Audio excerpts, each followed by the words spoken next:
Salut à tous, on se retrouve aujourd'hui sur un nouveau petit concept. Alors on va essayer de trouver un joueur par pays en essayant de sélectionner le plus de pays possible. Ça en fera à peu près au total 100, donc de plutôt grosses vidéos. On va la découper, on va la séquencer en deux parties. Donc aujourd'hui c'est la première partie et on attaque tout de suite.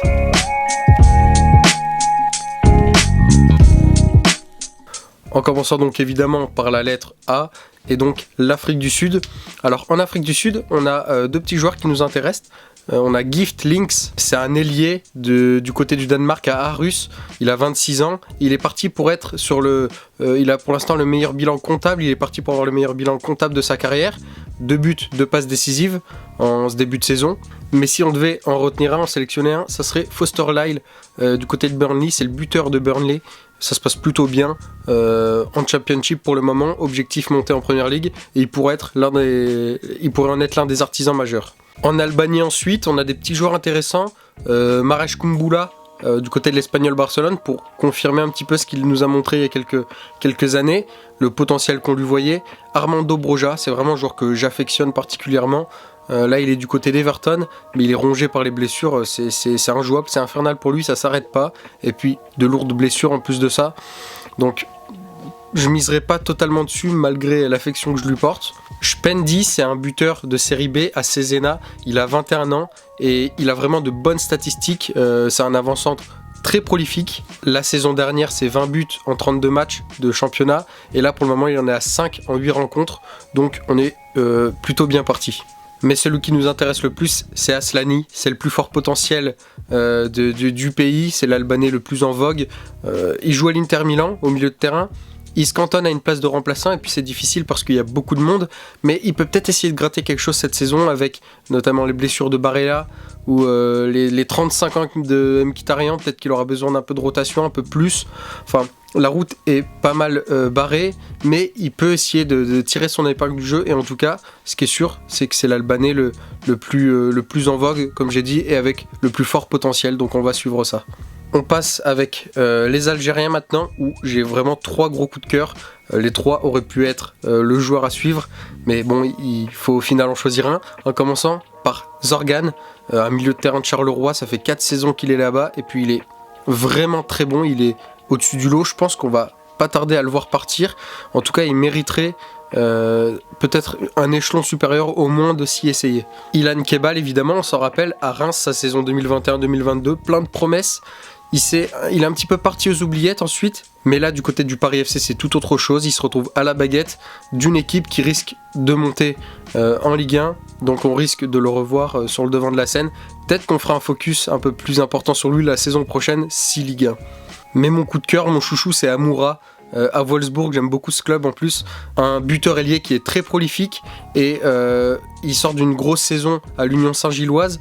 Je pense que la Bundesliga, c'est un terrain d'expression assez important pour les avant-centres et les offensifs de manière générale, donc on va surveiller ça très près. J'adore Amoura. En Allemagne, Ilkay Gundogan, évidemment, on va suivre ça de très près parce que c'est un retour à City, lui qui était l'ancien capitaine du club. La blessure de Rodri joue aussi, on va le voir peut-être encore un peu plus que prévu, donc on aura un œil dessus. Youssoufa Moukoko aussi, c'est un joueur qui était très pertinent quand il avait 16 ans, il était un peu sur les devants médiatiques. On le retrouve un petit peu, nous on le voit davantage vu qu'il est en Ligue 1 maintenant du côté de Nice, et on va être très vigilant à son cas. Denis Undav également, c'est un joueur qui est en train de tout bousiller sur son passage, il prend même une place en sélection de plus en plus sérieuse, il marque très régulièrement. Il y avait une association avec Guirassy qui fonctionnait très bien à Stuttgart la saison passée, il est parti, mais on sent qu'il y a une petite alchimie qui se crée de nouveau avec Demirovic, mais on reviendra sur son cas lui un petit peu plus tard, mais en tout cas Denis Undav, vraiment un joueur à suivre très intéressant. Pavlovic, bien sûr, c'est la définition d'un joueur à suivre, je pense. L'enfant de la Bavière, il est né là-bas, il, à 20 ans, fait oublier Leon Goretzka. Qu'est-ce qu'on peut lui citer de plus ? En tout cas, on va passer ça au peigne fin parce que c'est un joueur très très très intéressant. Adeyemi, l'un des joueurs les plus rapides de la planète, on va aussi être sur son dos parce que il montre de belles choses en ce début de saison, des choses qu'on aimerait voir depuis maintenant 2 ans, mais Ça a l'air d'être un peu plus concret, il a l'air de prendre un peu plus confiance en sa finition notamment, donc on va surveiller son cas. Il cumule un petit peu les doublés, les triplés pour le moment, faut que ce soit un petit peu sur la même lancée, mais en tout cas on va y être vigilant.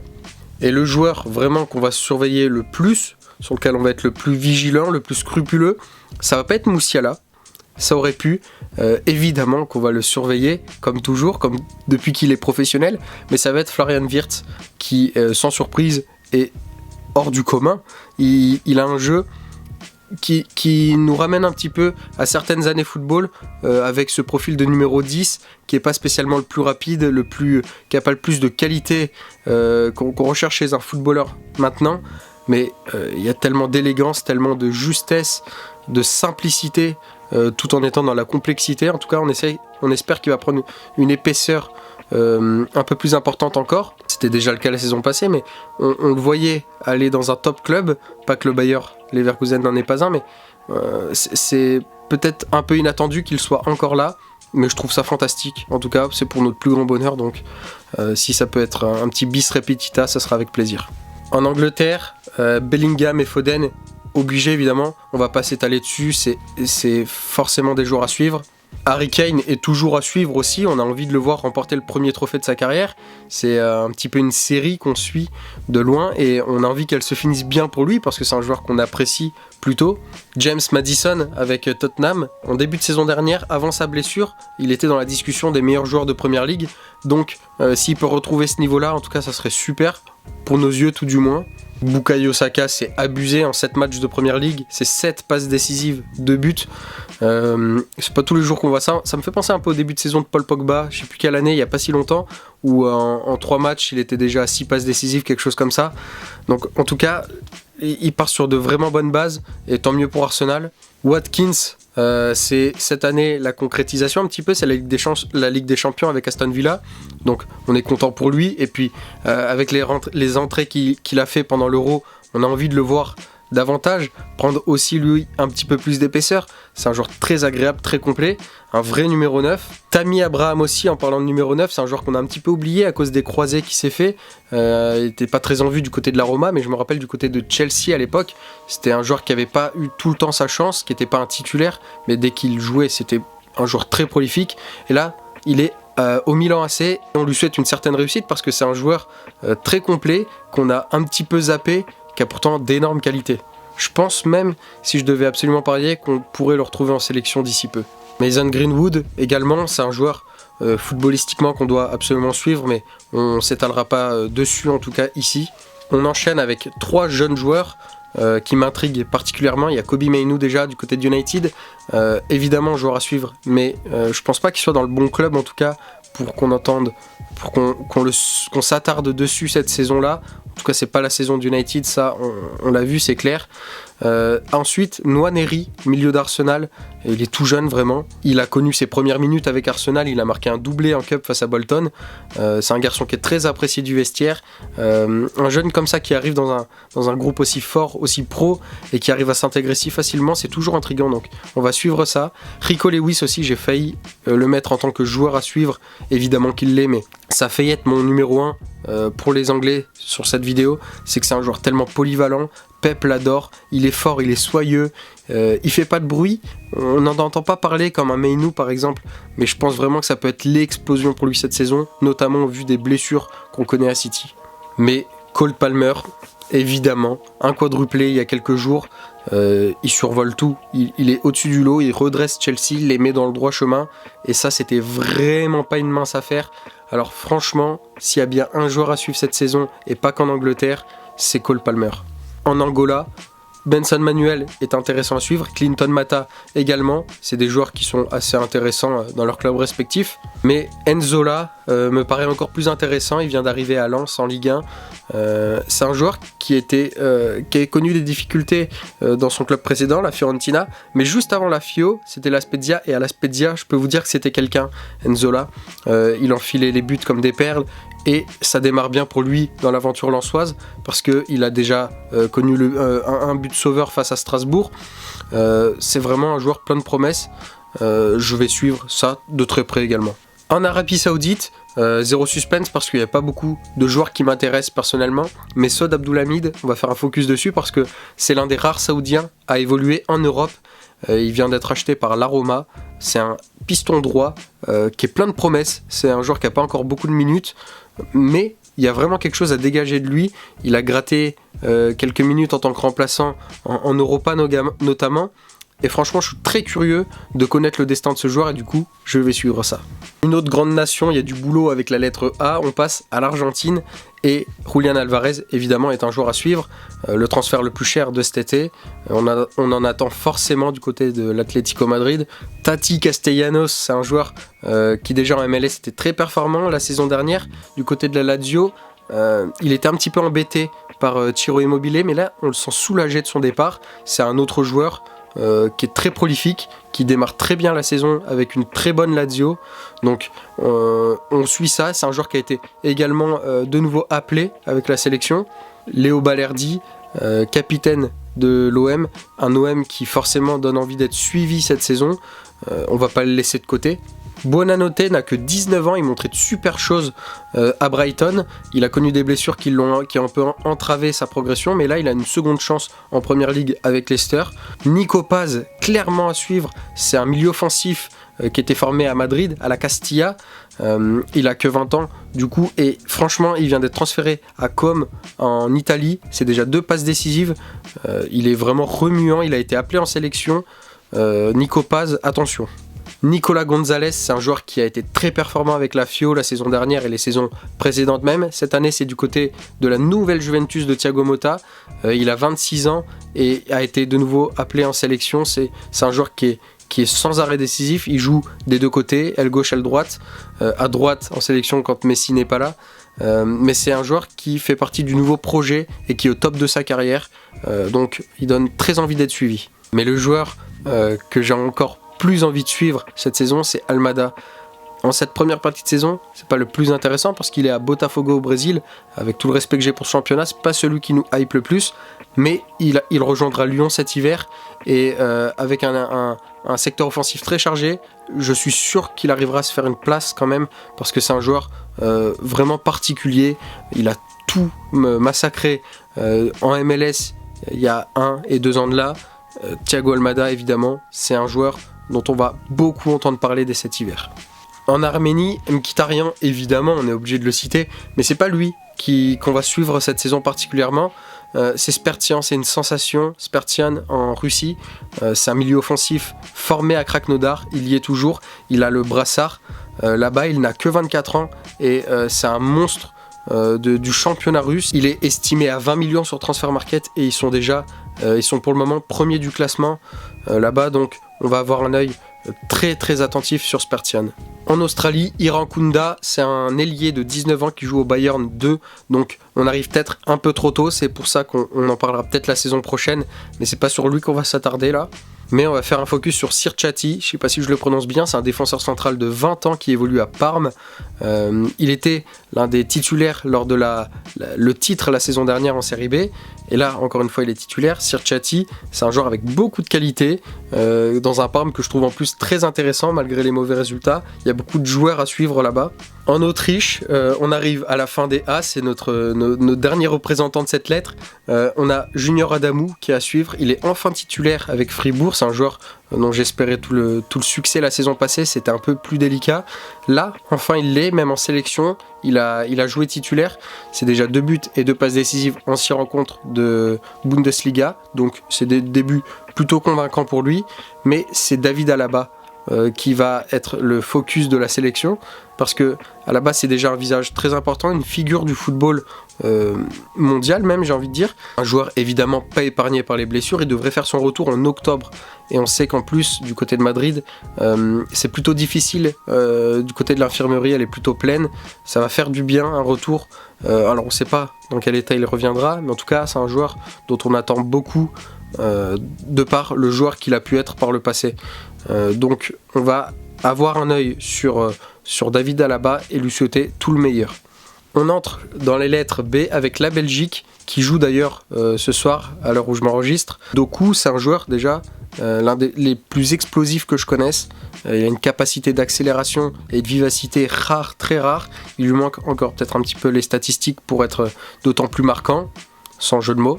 Dans les statistiques avancées, on voit que les actions menant à un tir par match sont de 6,44, presque 6,5 actions amenant un tir, c'est phénoménal. C'est là qu'il doit encore un petit peu progresser, c'est qu'il n'y a pas les stats qui vont avec pour le moment. Au niveau des possessions progressives, il est top 1% dans le monde, donc c'est encore une fois extraordinaire. Dribble réussi par match, il se retrouve à plus de 5 dribbles réussis à chaque fois, il est top 1%. Donc tout ce qui lui manque, on l'a dit, c'est d'être plus décisif, d'être plus prolifique, plus contributeur. Mais dans le City de Guardiola, c'est pas une mince affaire, hein. C'est pas exactement ce qu'on lui demande. Grealish n'a jamais marqué 20 buts en Première Ligue avec City, c'est pas tout à fait ce qu'il aurait demandé, donc on va pas non plus trop lui reprocher. Luis Openda est justement juste derrière Doku en tant que joueur le plus cher, joueur belge le plus cher. Il a une belle valeur marchande, il fait un plutôt bon début de saison avec l'association avec Chesco. Charles de Ketelaere, c'est un très bon début de saison avec l'Atalanta. Il renaît sous Gasperini, c'était tellement difficile à Milan, c'est une bouffée d'oxygène pour lui là. Zeno de Bast, on en entend parler depuis ses 17 ans, il en a 20 aujourd'hui, le défenseur central. Il a fait un très bon choix de carrière, je pense, en partant au Sporting. Un Sporting, on va l'évoquer plusieurs fois dans cette vidéo, parce que évidemment il y a plusieurs joueurs à suivre dans ce très joli club, parce qu'ils sont en train de créer quelque chose de grand. C'est un club très dangereux sur la scène européenne selon moi. Cette saison 2024-2025, donc Zeno de Bast évidemment. De Kuiper, c'est probablement sa dernière saison du côté de Bruges avant que d'autres bonnes écuries européennes viennent le chercher, viennent lui faire du pied.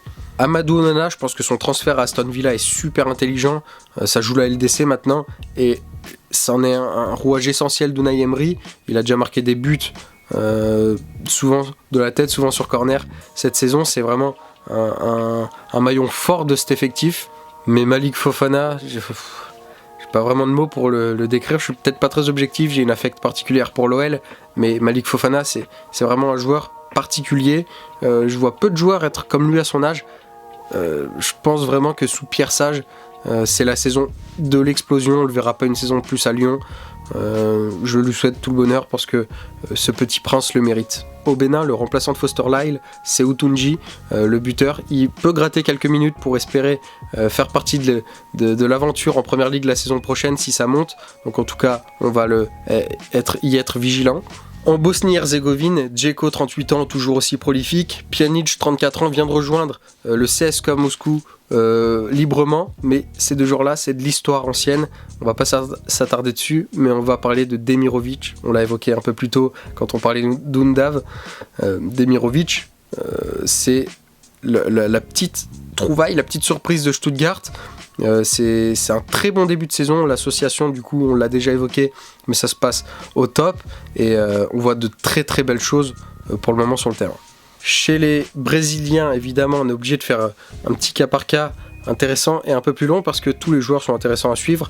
En commençant par João Pedro du côté de Brighton, c'est un jeune buteur avec beaucoup de talent et les buteurs du côté du Brésil ces dernières années, ça court pas non plus les rues. Donc dès qu'il y en a un qui a l'air de faire la maille un petit peu, forcément on le regarde davantage, un peu plus que les autres.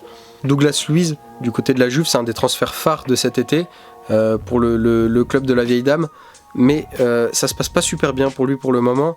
On va lui laisser un temps d'adaptation. Lucas Paqueta, il est toujours à suivre, c'est un petit sucre ce joueur, mais j'ai entendu parler récemment que sa condamnation pouvait être à vie concernant le football, donc si c'est sa dernière, profitons, et même si il est suspendu, admettons que 2 ans, profitons tout de même parce que c'est toujours agréable de le regarder jouer. Gabriel du côté d'Arsenal, il est clairement l'une des pierres les plus importantes de l'édifice en ce qui concerne ces fameux coups de pied arrêtés en ce début de saison.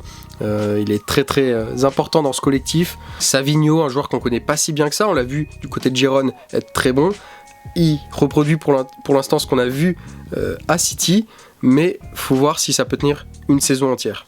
Koa Santos, c'est un jeune joueur de 21 ans, un gardien de but qui était à Santos la saison passée. Il vient d'arriver en Bully du côté de Francfort et on va être très vigilant à son cas parce que les gardiens au Brésil, ça court pas non plus les rues. Ederson et Alisson sont un peu plus vieux, ils s'approchent de la fin, il faut des successeurs et Koa Santos est tout désigné. Rafinha au Barça est métamorphosé. Il est parti pour être sur son meilleur bilan statistique depuis 2017-2018 quand il était à Guimarães. Il est totalement transformé et pour notre plus grand bonheur parce qu'on prend énormément de plaisir à voir jouer Rafinha, il n'a rien à voir avec celui de la saison passée. Et là, le petit trio de tête, c'est 3 Madrilènes, tu l'as vu venir, Vinicius, le probable futur Ballon d'Or, donc pas besoin de s'attarder dessus, évidemment on va le suivre. Rodrigo, il y a des petites affaires également au Real Madrid. On a l'impression qu'il y a des envies de départ, en tout cas un petit peu de rancœur. On ne sait pas exactement ce qui se passe, mais il est pas comme la saison dernière, pas aussi à l'aise. Ce qui pourrait profiter aux joueurs qu'on a le plus envie de suivre, c'est Hendrick, qui peut jouer, qui est buteur, qui peut jouer sur les ailes, qui est absolument à suivre. Il est complètement fou ce joueur. Être si jeune et être aussi culotté, et puis en plus ça paye. C'est plutôt convaincant ce qu'on voit pour le moment. On a forcément envie de le suivre, ce petit Bobby là. En Bulgarie maintenant, c'est Gruev qui va nous intéresser. C'est l'un des pionniers de la montée avec Leeds la saison dernière, il y a 2 ans, en direction de la Première Ligue. Ils sont redescendus cette année et là, objectif remonter et ça démarre plutôt bien et il en est l'une des pierres principales. Au Burkina Faso, on a Dango Ouattara qui fait partie de la rotation avec Bournemouth, un joueur très vif, très intuitif, très instinctif plutôt. Issa Kaboré qui est du côté du Benfica là, prêté par City. Alors, il n'a pas beaucoup de minutes pour le moment, mais c'est un joueur que je trouve dont je trouve beaucoup de qualité, donc on va être vigilant à s'il a un petit peu plus de temps de jeu à l'avenir. Mais le joueur à suivre, c'est Edmond Tapsoba.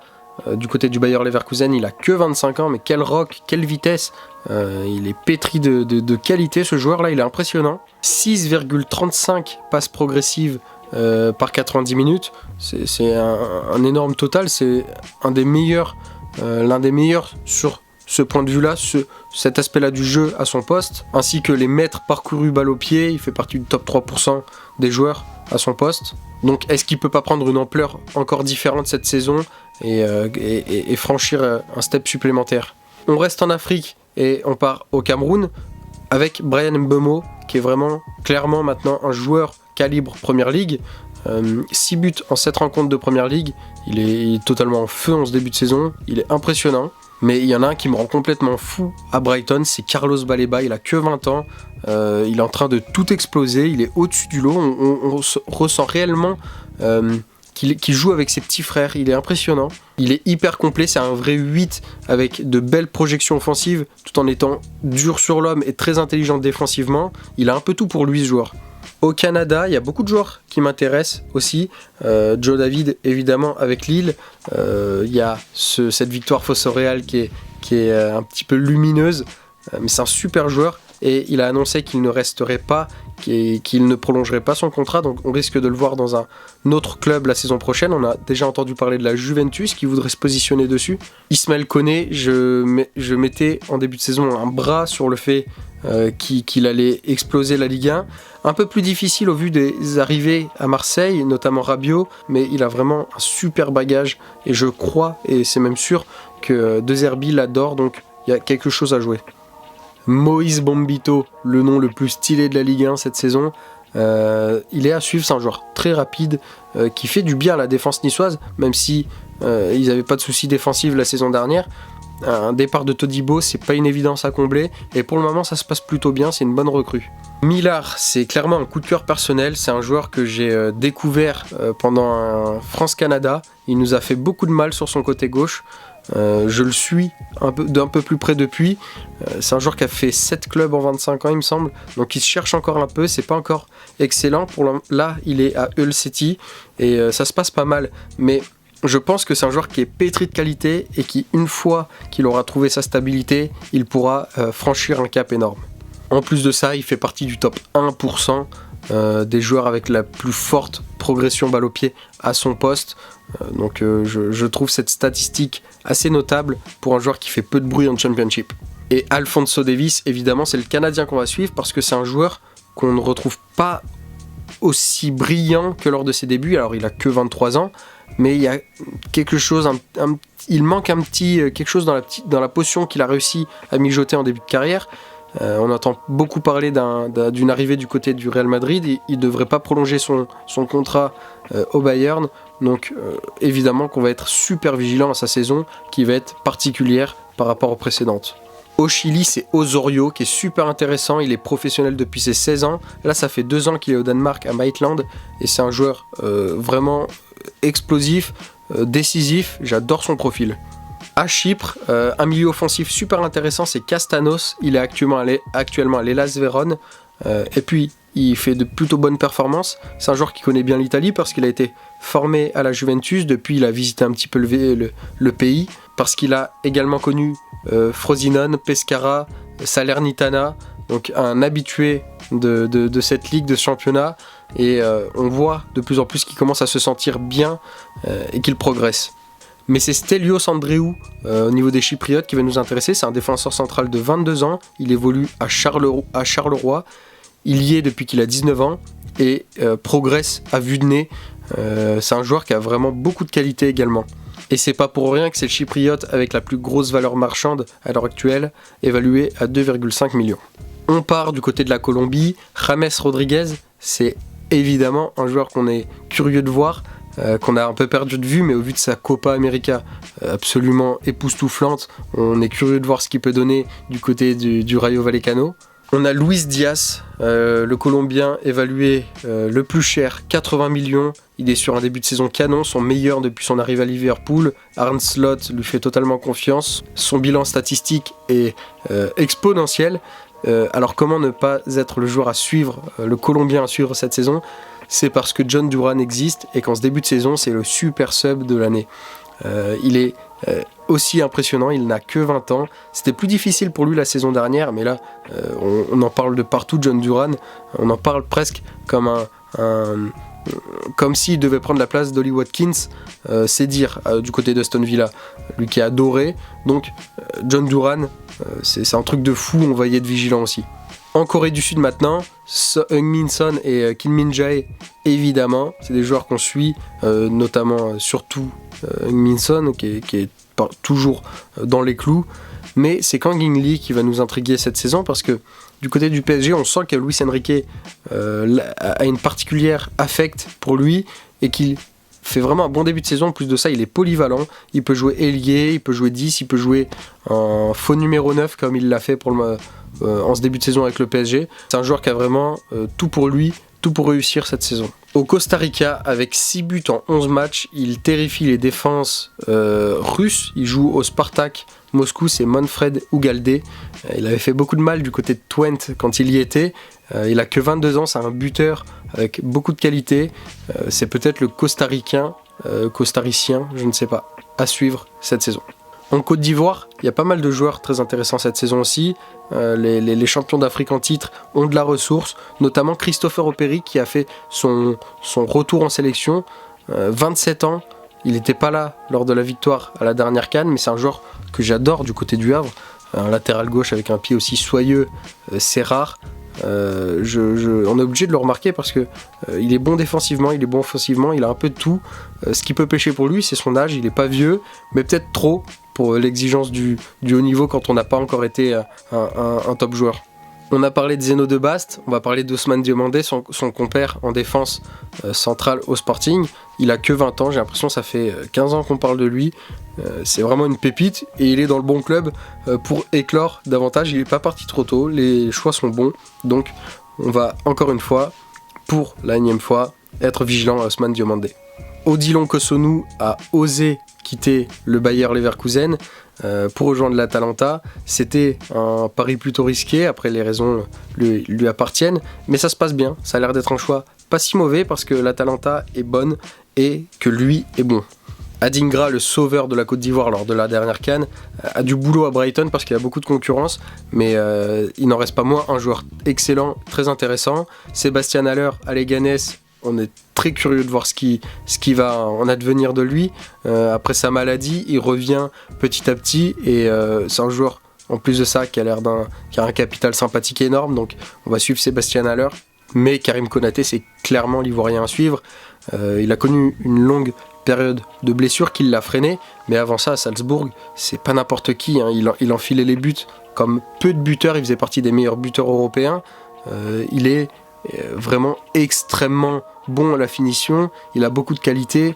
Et je pense que Karim Konaté, il a un petit peu un esprit revanchard parce que sa blessure vient le freiner au mauvais moment pour lui. Il est en train de tout exploser. Et là, je pense que c'est son moment et on va suivre ça de très près. Du côté de la Croatie, Baturina, 21 ans, très intéressant. Je pense qu'on en parlera plus la saison prochaine parce que là, il est encore au Dynamo Zagreb et que c'est pas ce qui nous fait le plus frissonner. Donc, quand il sera dans un autre club, je pense qu'on le réévoquera. Luka Sucic, acheté par la Real Sociedad, il y a un top but de lui qui a tourné sur les réseaux sociaux et à juste titre. Je vous conseille d'aller le voir. Gvardiol, c'est peut-être le meilleur croate de ce moment. Il est vraiment bon, il peut jouer à gauche, il peut jouer dans l'axe. Il est encore très très jeune.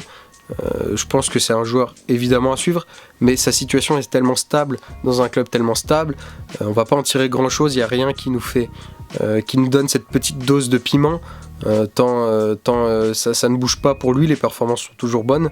Il y a Luka Modric, évidemment, qui a suivi 39 ans.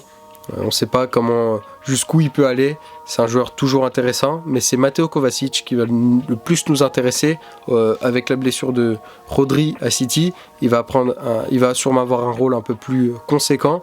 Il est buteur. C'est un joueur qui a une excellente qualité de frappe, de passe aussi. C'est un joueur qu'on a tendance à sous-évaluer alors qu'il est clairement... il fait partie des meilleurs milieux de terrain d'Europe. Un joueur vraiment peut-être trop discret, c'est ce qui lui porte défaut, mais il est vraiment exceptionnel. Au Danemark, on a Højlund en concurrence avec Zirkzee pour la pointe à United. 10 buts en 30 matchs de Première Ligue la saison passée, c'est pas calamiteux, peut mieux faire, mais ça reste convenable. O'Reilly, acheté par Brighton, c'est clairement un joueur qu'il faut absolument suivre, je l'adore. Mais une blessure à la cheville vient contraindre un petit peu tout ça, donc on reparlera de lui après blessure, post-blessure. 2 joueurs de Ligue 1 ensuite, en commençant par le nouveau capitaine de la sélection danoise, Pierre-Emile Højbjerg, le nouveau métronome marseillais. C'est ce tout début de saison-là, sauf quand il est positionné en défense centrale. En tout cas, c'est le joueur le plus intéressant, le plus sûr, le plus convaincant du côté de Marseille. Et Grönbeck, qu'on connaît pas encore super bien, qu'on a hâte de découvrir du côté de Rennes.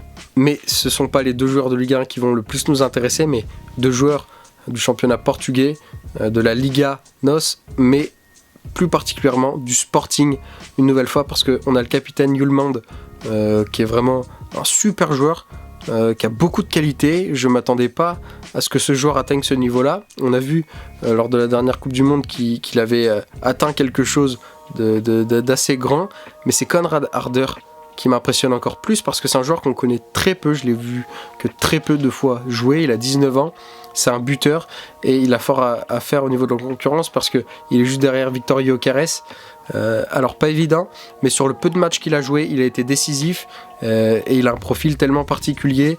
Je pense que c'est un joueur dont on entendra parler à l'avenir, mais en tout cas, Konrad Harder, avec les minutes qu'il arrive à gratter, s'il continue à être décisif, on va pas attendre 3 ans avant d'écouter le son de sa voix. En Écosse, Robertson, robot, déjà 30 ans, Swart Slot, c'est pas un titulaire indéboulonnable, donc on est curieux de voir comment ça va se passer pour lui. Ike et Lewis Ferguson sont super intéressants à suivre, c'est pas le souci, mais les blessures font qu'on ne les voit pas souvent sur le terrain, donc on va pas suivre ça de très près. Mais McTominay par contre est vraiment super intéressant. Il a 27 ans, c'est plutôt jeune, mais c'est dans la maturité, dans la fleur de l'âge, et je pensais le voir rester dans son confort de United au plus loin Première Ligue, mais sûrement pas de partir à l'étranger comme ça, en Italie, à Naples. C'était un choix qui me semblait être vraiment curieux. Il a été parti rejoindre son pote Billy Gilmour. Je trouve ça fantastique, mais c'est un joueur qui m'impressionne de par son gabarit, de par son sang-froid dans les 15 dernières minutes, les fameuses. Un joueur très décisif pour son poste. C'est un joueur qu'on est obligé d'aimer voir jouer, tant il est curieux ce garçon. En Égypte, évidemment que Mohamed Salah est à suivre. C'est un joueur qui est sans cesse au top, et encore en ce début de saison là, tu te demandes comment il fait pour être toujours au top comme ça, toujours aussi décisif, avec un changement de coach, alors qu'on sait qu'il était un petit peu sous la coupe de Jürgen Klopp. Là, le changement ne lui fait pas peur, et c'est vraiment un monstre ce garçon. Je pense que on devrait peut-être mettre encore un peu plus de respect sur lui, mais c'est Marmoush qui est totalement fou en ce début de saison avec Francfort. Il est contributeur de leur 3e place pour le moment en Bully. 8 buts et 4 passes décisives. C'est l'un des joueurs à suivre dans le monde, même en Europe, pour être un peu plus calme. Mais Marmoush, l'association avec Ekitike là, c'est fabuleux. En Équateur, Caicedo et Hincapié méritent une analyse un peu plus approfondie, parce que c'est des joueurs très, très, très bons, très intéressants. On va pas s'attarder sur leur cas. Il y a Kendry Páez, 17 ans, il joue encore à l'Independiente Valle. Il est acheté par Chelsea et prêté dans son club formateur dans la foulée, qui est très intéressant, mais je pense que du coup c'est la saison prochaine qu'on le surveillera. Mais c'est surtout William Pacho, nouveau défenseur central du PSG, peut-être le joueur qu'on attendait tant en défense pour accompagner Marquinhos notamment. Il a que 22 ans. C'est un joueur aussi formé par l'Independiente Valle, comme Hincapié, comme Kendry Páez, comme Caicedo, les joueurs cités là. Tout le monde est cité là-bas, quel club formateur, j'ai l'impression. Mais William Pacho, très rapide, très dur sur l'homme, assez intelligent, il a déjà un peu d'expérience, notamment prise à Francfort. Donc je suis très curieux de ce garçon là. Chez les Espagnols, évidemment que c'est Lamine Yamal qu'il faut suivre. Je vais pas mettre lui en tant que joueur à suivre parce que c'est trop facile, mais évidemment qu'il faut qu'on suive. On assiste peut-être là à l'avènement d'une nouvelle star. Il n'y a pas grand chose à dire sur lui, hein, il est phénoménal. Gavi et Pedri, comment vont-ils revenir de blessure? Gavi c'est bientôt, Pedri c'est déjà fait, ça s'est bien passé pour le moment, mais curieux de connaître le sort de ces deux joueurs-là. Toujours rayon Barcelone, parce qu'il y a beaucoup de Barcelonais à suivre. Dani Olmo, son transfert a fait beaucoup de bruit cet été, son euro aussi, donc on veut le voir jouer. Pau Cubarsí et Fermín Lopez peuvent-ils confirmer ce qui s'est passé pour eux la saison dernière? Fermín Lopez, c'est un de mes coups de cœur personnels. Version 2023-2024, ça a été très fort, même s'il n'était pas constamment titulaire. J'ai adoré. Casado, 21 ans, c'est pas ultra jeune par rapport comparé à d'autres joueurs. Ça reste très jeune quand même, attention. Mais curieux de voir un joueur encore une fois sorti de la Masia être aussi bon tout de suite. On sort de Barcelone pour parler d'un joueur qui a failli faire partie de cet effectif, c'est Nico Williams. Un choix tellement fort de rester à l'Athletic Bilbao avec son frère pour jouer l'Europa, pourvu que ce soit un choix payant, mais j'aime ce genre de choix, rester dans un club un peu plus modeste pour des raisons personnelles.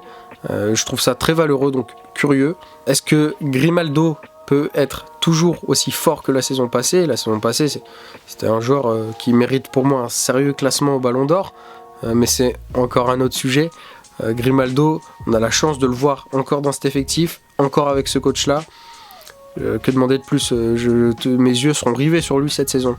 2 gardiens désormais, David Raya, qui bascule peut-être dans une autre dimension. C'était juste un bon gardien, et au vu de ce début de saison-là, il peut peut-être espérer un nouveau statut à son égard, parce que c'est très très sérieux.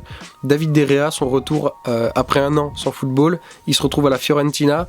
Il y a eu ce match contre Milan où il stoppe 2 pénaltys. David De Gea, c'était pas n'importe qui, hein. On a eu tendance à l'oublier, mais ça fait plaisir de le revoir sur les terrains. Youssen, je sais pas si je le prononce bien, mais c'est une pépite néerlo-espagnole, défenseur central de 19 ans, qui est passé par la Juve, par la Roma. Il est vraiment très intéressant, il y a beaucoup de potentiel, mais il manque encore un petit quelque chose parce que c'est pas encore titulaire cette année du côté de Bournemouth.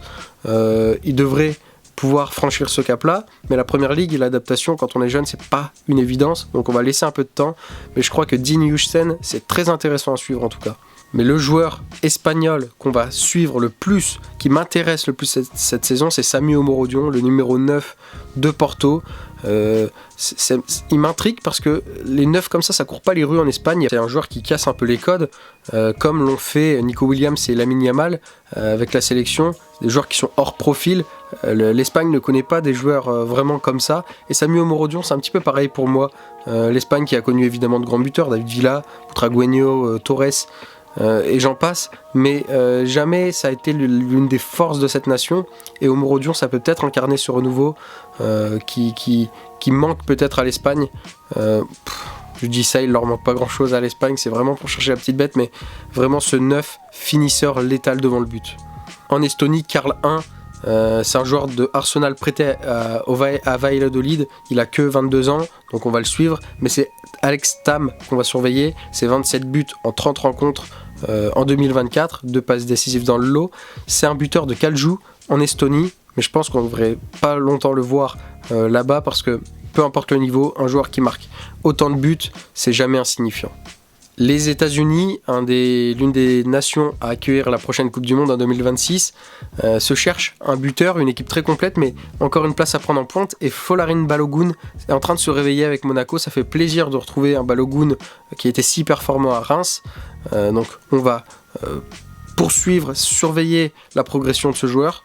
Tillman, ailier gauche du PSV, c'est fort aussi, mais Pulisic est en train de connaître le prime de sa carrière à 26 ans au Milan. Il est décisif, il est fort, et il aura 28 ans au moment du mondial, ça sera peut-être l'homme fort de la sélection et je lui souhaite. Ses débuts cette saison en Serie A sont canons, c'est 6 buts en 7 matchs, une passe décisive, c'est un Pulisic qu'on connaissait déjà performant, déjà remuant, mais là en plus il y ajoute les chiffres. En Finlande maintenant, on va parler du joueur élu, joueur finlandais de l'année 2022, c'est Glenn Kamara, un joueur qui connaît un petit peu la réussite, il est monté avec Leeds en première ligue, il a remporté un titre avec les Rangers, c'est un joueur qui a beaucoup de coffres, qui a beaucoup à apporter au Stade Rennais, donc je suis curieux de le connaître davantage. On passe à nos Français, que nous réserve notre beau pays. Il y a beaucoup de joueurs et puis comme on en connaît encore plus, on va citer beaucoup de noms. Kylian Mbappé, j'ai pas vraiment envie de m'attarder dessus, évidemment qu'il est à suivre, c'est sûrement le Français à suivre même, mais on va pas s'attarder dessus parce qu'il y a beaucoup de remue-ménage et on a envie de sortir un petit peu de tout ça pour parler un peu plus football et un peu plus des autres aussi, donc on le cite obligatoirement mais on va se tourner un petit peu ailleurs. Wesley Fofana et Christopher Nkunku, c'est un petit peu le même destin, même club, les blessures, tous les deux le retour en sélection et tous les deux ont quelque chose de grand à jouer parce que tous les deux sont vraiment très très bons, donc on va suivre ces deux joueurs là de très près. Dembélé, Barcola également, c'est super intéressant parce que Dembélé, la présumée star de Ligue 1 du coup, a-t-elle progressé dans les endroits un petit peu qui sont ses zones de faiblesse? Barcola peut-il s'affirmer, exploser au haut niveau? Peut-il devenir justement lui cette star de Ligue 1 qui peut manquer au championnat? Michael Olise, c'est un gros début de saison, je m'attendais pas à ce que ce soit si rapide même. Il y a quelque chose, il y a des sélections en équipe de France, ça s'est pas super bien passé la dernière à date contre l'Israël pour lui, mais il y a quelque chose à faire notamment avec le départ de Griezmann et je pense que c'est un joueur dont on n'a pas fini d'entendre parler cette saison. Lenny Yoro, on a tendance à l'oublier à cause de sa blessure, mais il revient d'ici approximativement 2 mois, il est clairement à suivre. Presnel Kimpembe également, aux oubliettes, mais nommé parmi les vice-capitaines du PSG, sa dernière apparition avec le PSG était en février 2023, c'est à peine 1000 minutes cumulées sur les 2 dernières saisons, on lui souhaite de revenir parce qu'en plus il a l'air vraiment d'être un moteur pour les groupes où il vit. Kefren Turam et Pierre Kaloulou, 2 joueurs de la vieille dame, c'est très intéressant de les savoir là-bas parce que c'est 2 joueurs à très fort potentiel dans un club à très fort potentiel qui renaît un petit peu de ses cendres. Kefren, c'est pas encore un titulaire, il y a beaucoup de concurrence au milieu de terrain, on l'a vu un peu plus tôt. Par contre Pierre Kaloulou, ça se passe super bien, il est polyvalent et c'est tout à son avantage. Il a joué pour le moment 3 fois en tant que latéral droit, 4 fois en tant que défenseur central, et 7 fois il a été très bon. Rabiot à l'OM, on veut savoir ce que ça va donner également, si on pouvait avoir un petit flash sur le futur, c'est une des choses qu'on se demanderait sur cette saison. Ekitike, 10 matchs, 7 buts, 4 passes décisives, toutes pétitions confondues. Je vais poser une question un petit peu folle peut-être. A-t-il quelque chose à jouer en équipe de France étant donné que les numéros 9 sont un peu dépourvus ces derniers temps? Je me pose sincèrement la question. Manu Koné et Martin Terrier, c'est deux forts potentiels du vivier français. Les deux viennent de changer de club, l'un à la Roma, l'autre au Bayer Leverkusen. Je suis curieux également de savoir comment ça va rendre, ce que ça va donner. Et il y a un petit quatuor là qui s'installe, des joueurs qui jouent à peu près au même poste, qui sont très intéressants. Il y a Enzo Millo qui est en train de faire un très bon début de saison avec Stuttgart. Désiré Doué peut-il gratter une place de titulaire avec Paris? Ryan Cherki qui est pour le moment enfin, sans vouloir trop se précipiter, le joueur qu'on voulait qu'il soit, qu'il peut être. Faut que ça continue parce qu'il y a vraiment un énorme potentiel. Mais le joueur, moi, qui me choque le plus, dont j'en attends le plus et que j'aime particulièrement, c'est Magnès Akliouche. Je pense vraiment que lui, un avenir radieux lui est prévu. C'est un joueur qui a énormément de qualité. Titi l'a adoré en équipe de France Espoir. Il a beaucoup de choses pour lui, notamment une tête bien faite. Et ça compte beaucoup dans le football aujourd'hui. Au Gabon, Bouanga continue de s'éclater avec Los Angeles, il a 29 ans et je crois qu'il nage en plein bonheur là-bas. Lemina, à 31 ans, s'est clairement installé dans l'effectif en tant que titulaire aux Wolves en première ligue, mais bon, ça se passe pas super bien, c'est dernier au classement là pour le moment. Mais c'est Xavi Babika qui m'intéresse, ailier de Toulouse, il a 24 ans il me semble, ouais c'est 24 ans, et ça se passe bien pour le moment, il est arrivé sur la pointe des pieds saison dernière, il a pas beaucoup joué, mais là, dans la peau d'un titulaire, c'est 3 buts en 6 matchs. Il va peut-être faire un peu de mal à la Ligue 1 cette année, espérons pour lui. En Gambie, on a Alieu Fadera à Como, qui est un joueur assez intéressant, que je suivais déjà la saison dernière en Belgique, qui a pas mal de potentiel. Il était à Genk, je sais pas trop comment on dit. Il joue à gauche, c'est un ailier gauche de préférence, et c'est là que la Gambie a des ailes bien fournies, parce que le joueur qui nous intéresse encore plus, c'est l'ailier droit, Yankuba Minte, ailier droit de Brighton, en concurrence du coup avec notre Adingra de tout à l'heure et notamment d'autres joueurs. C'est un joueur qui est tellement explosif, tellement vif, ils produisent vraiment les Gambiens beaucoup de joueurs de ce profil là et c'est pas pour nous déplaire parce que c'est des joueurs un petit peu spectacle.